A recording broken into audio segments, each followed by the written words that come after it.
तभी वहाँ वही सब्जी वाली महिला आ पहुंची जिससे माया ने सुबह सब्जियां उधार पर ली थीं। उसने देखा कि टोकरी खाली है और माया विलाप कर रही है। महिला को लगा कि सारी सब्जियां बिक चुकी हैं।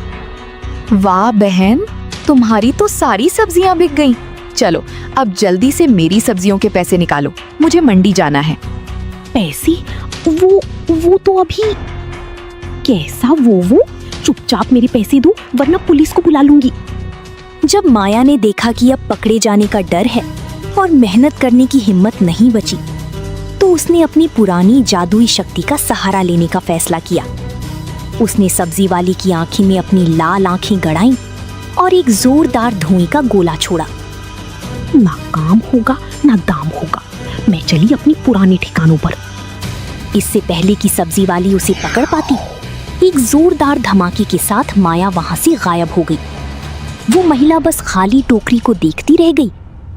चिलचिलाती धूप में काम करते करते माया चुड़ैल थक चुकी थी। वो एक पुरानी बरगद के पेड़ की छांव में बैठी और देखते ही देखते गहरी निद्रा में लीन हो गई। खेतों की शांति अब उसके भारी खर्राटों से भंग हो रही थी कि डरावनी आवाजें पूरे खेत में गूंज रही थी। तभी हाथ में लठ लिए और कंधे पर अंगोछा डाले खेत का मालिक हरिया किसान वहां पहुंचा। उसने देखा कि काम अधूरा पड़ा है और उसकी एकमात्र मजदूर माया बेसुध होकर सो रही है। हरिया ने जोर से अपनी लाठी जमीन पर पटकी। अरे ओ माया, ये तुम क्या कर रही हो? सूरज सिर पर चढ़ाया है और तुम यहाँ खर्राटे भर रही हो? हरिया की आवाज सुनकर माया हड़बड़ाकर उठी।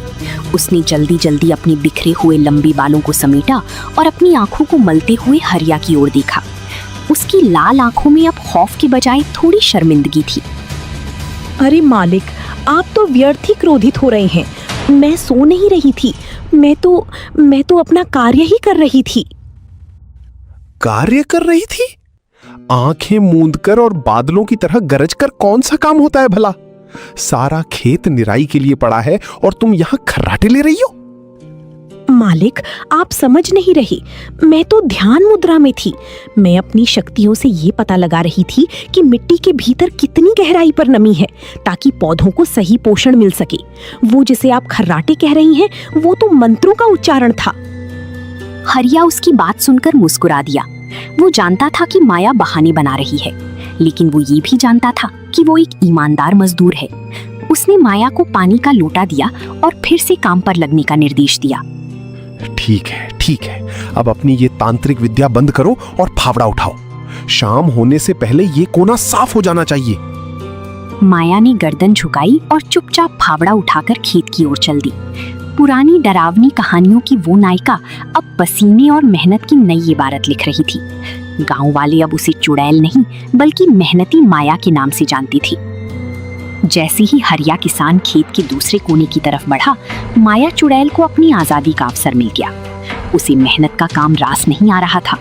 उसने दबे पांव खेत की मेड़ पार की और वहां से चुपके से फरार हो गई। चलते चलते वो मुख्य सड़क पर आई, जहां उसने एक महिला को ताजी सब्जियां बेचते हुए देखा। खेत खोदने से तो अच्छा है कि टोकरी लेकर बैठ जाओ, ना धूप में झुकना ना फावड़ा चलाना। माया उस महिला के समीप गई और बड़ी कौतूहल से प्रश्न किया। अरे बहन, तुम ये जो सब्जियां बेच रही हो, इसमें कितनी कमाई हो जाती है? क्या ये काम मिट्टी खोदने से आसान है? हाँ बहन, मेहनत तो हर काम में है, पर इसमें कमाई बहुत अच्छी हो जाती है। मेरा तो घर का खर्च बहुत ठाट से चल जाता है, बस ग्राहकों का इंतजार करना पड़ता है। अगले ही दिन माया ने कहीं से एक बड़ी सी टोकरी का प्रबंध किया और उसमें ताजी लौकी, टमाटर और बैंगन भरकर बाजार के किनारे बैठ गई। वो ऊंची स्वर में ग्राहक बुलाने लगी। सब्जी ले लो, ताजी सब्जी, जंगल के शुद्ध पानी से सींची हुई सब्जियां ले लो। अभी आधा घंटा ही बीता था कि शीतल हवा की झोंकों ने माया की पलकों को भारी कर दिया। उसकी पुरानी आदत फिर से जाग उठी। उसने सोचा कि जब तक कोई ग्राहक नहीं आता, एक छोटी सी झपकी ले ली जाए। उसने टोकरी के बगल में ही सिर रखा और गहरी नींद में सो गई। माया के खर्राटों की गूंज अभी शुरू ही हुई थी कि कहीं से एक भूखा गधा वहां आ पहुंचा। उसने देखा कि सुंदर लाल टमाटर और हरी सब्जियां लावारिस पड़ी हैं। गधे के लिए तो ये किसी दावत से कम नहीं था। वो धीरे धीरे टोकरी के पास आया और एक एक करके सारी सब्जियां चबाने लगा। माया अपनी नींद में मग्न थी और उधर गधा बड़े चाव से उसकी पूरी पूंजी सब्जियां चट कर गया।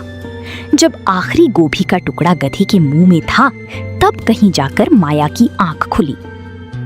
जैसी ही माया चुड़ैल की आंख खुली, उसने देखा कि टोकरी पूरी तरह खाली हो चुकी है और सामने खड़ा गधा अंतिम गोभी का पत्ता चबा रहा है। गधे ने एक बार माया की ओर देखा और फिर दुलत्ती झाड़ते हुए वहां से 9-2-11 हो गया। अरे दुष्ट गधे, तूने ये क्या अनर्थ कर दिया। मेरी दिन भर की मेहनत और मेरी सारी सब्जियां खा गया। अब मैं ग्राहकों को क्या दिखाऊंगी।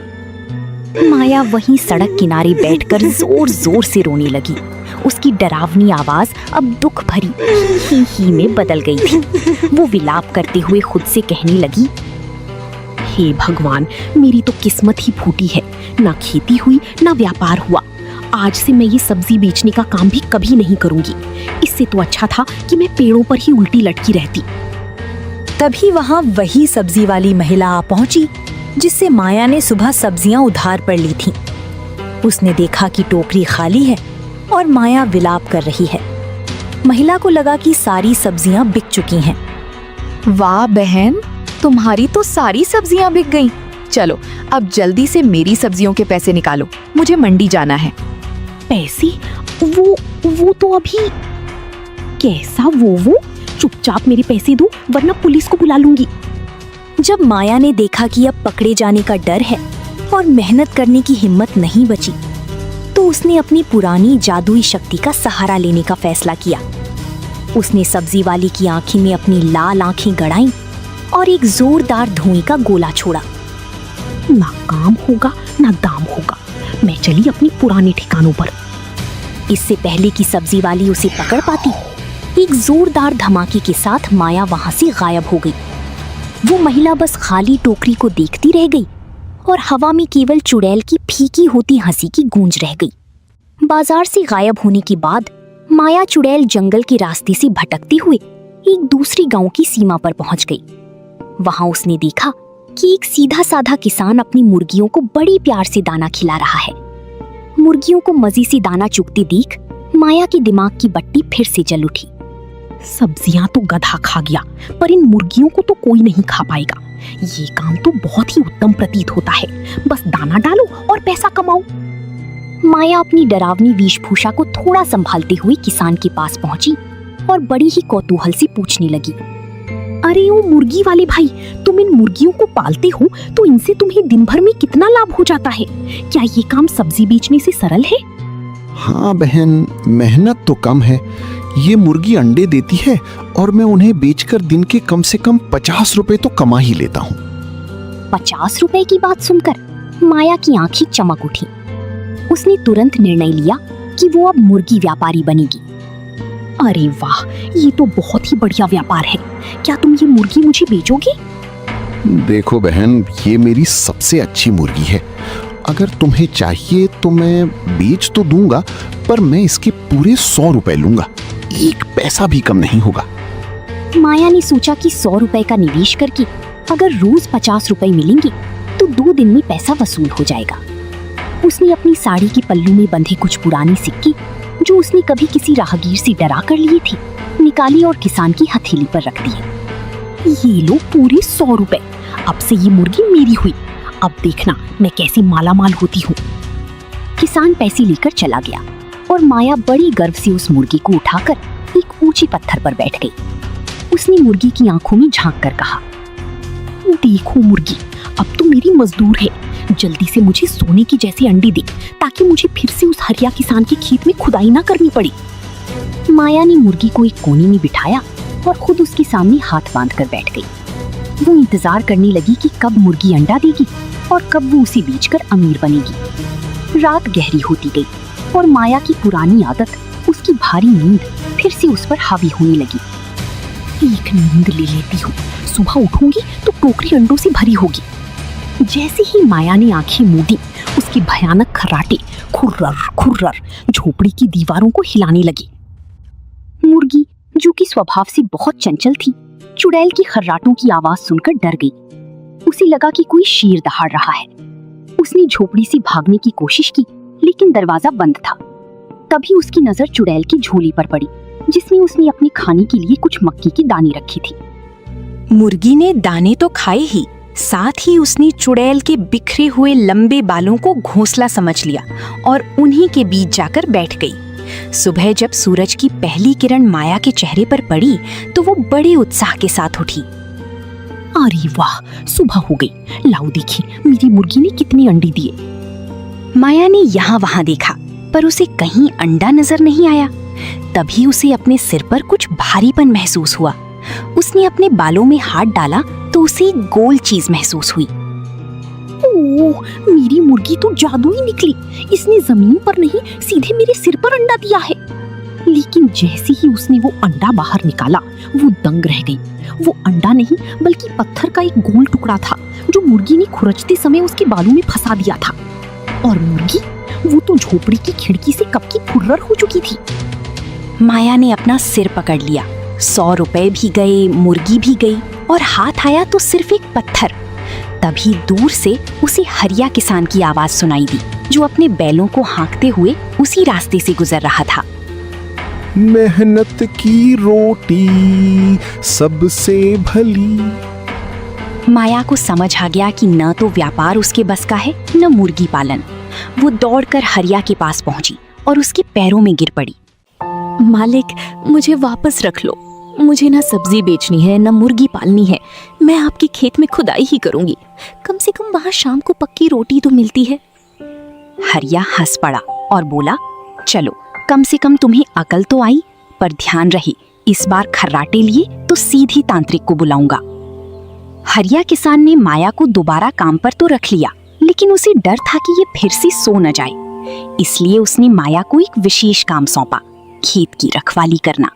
हरिया ने सोचा कि चुड़ैल का चेहरा देखकर ही पशु पक्षी भाग जाएंगे, लेकिन माया तो माया थी। उसने सोचा, रखवाली करने के लिए जागना पड़ता है। क्यों ना अपनी जादुई शक्तियों से कोई ऐसा पुतला बनाया जाए जो मेरी जगह पहरा दे और मैं चैन की नींद सो सकूं। माया ने खेत के बीचों बीच लकड़ियों और फटे कपड़ों से एक पुतला बनाया और उस पर एक मंत्र फूंका। पुतला हिलने डुलने लगा। माया खुश होकर वहीं मेड़ पर सो गई, लेकिन मंत्र थोड़ा गलत हो गया। पुतला पक्षियों को डराने के बजाय खुद ही खेत की फसलें तोड़कर हवा में उछालने लगा और नाचने लगा। तभी वहां गांव का मुखिया अपनी पालकी में बैठकर गुजर रहा था। पुतले ने एक बड़ा सा कद्दू हवा में उछाला, जो सीधे मुखिया जी के सिर पर जा गिरा। अरे बाप रे, हमला! हरिया, तेरे खेत में ये क्या उत्पात मचा है? मुखिया की चीख सुनकर हरिया दौड़ता हुआ आया। उसने देखा कि पुतला तांडव कर रहा है और माया गहरी नींद में खर्राटे ले रही है। हरिया ने पानी से भरी बाल्टी उठाई और माया के चेहरे पर डाल दी। माया, अब बस बहुत हुआ। पहले तूने सब्जी बर्बाद की, फिर मुर्गी गवाई और अब मुखिया जी का सिर फोड़ दिया। तुझे काम पर रखा था या आफत पालने के लिए? मालिक, आप गलत समझ रहे हैं। मैं तो मुखिया जी का स्वागत करने के लिए कद्दू वर्षा का अनुष्ठान कर रही थी। ये पुतला तो बस खुशी से नाच रहा है। मुखिया जी अपना सूजा हुआ सिर पकड़कर बोली, हरिया, इस चुड़ैल को काम से निकाल। ये जहाँ जाती है वहाँ काम कम और तमाशा ज्यादा होता है। माया को लगा कि अब उसकी नौकरी पक्की जाएगी। उसने झट से अपनी जादुई शक्तियों से मुखिया का दर्द गायब कर दिया और उनके सिर पर ठंडी हवा का झोंका दिया। माया, हाथ जोड़कर, मुखिया जी, गलती हो गई। अब से मैं कोई जादू नहीं करूंगी। मैं तो बस अपनी नींद से परेशान हूँ। हरिया को माया पर दया आ गई। उसने एक नया रास्ता निकाला। उसने माया को गांव का चौकीदार नियुक्त करवा दिया, क्योंकि चुड़ैल को रात में जागने की आदत होती है या होनी चाहिए, इसलिए उसे दिन में सोने और रात में पहरा देने का काम मिला।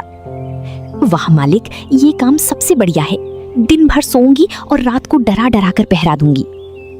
लेकिन अब दिक्कत ये थी कि माया रात को भी पहरा देते देते सो जाती थी। पर अब एक फायदा था, उसके खर्राटे इतने डरावने थे कि चोरों को लगता था कि कोई राक्षस गांव में घुस आया है और वे डर के मारे गांव की तरफ कदम भी नहीं रखते थे। नमस्ते दोस्तों, मैं हूँ मनीषा टूल्स। सबसे पहले मिलते हैं हमारे आज के 2 लकी विनर से, जिन्होंने बहुत प्यारे कमेंट्स किए। सनी जी, आदर्श शक्या 9641। अगर आप भी चाहते हैं कि अगली कहानी में आपका नाम अनाउंस करूं, तो जल्दी से अपना नाम कमेंट कीजिए। क्या पता अगला नाम आपका हो।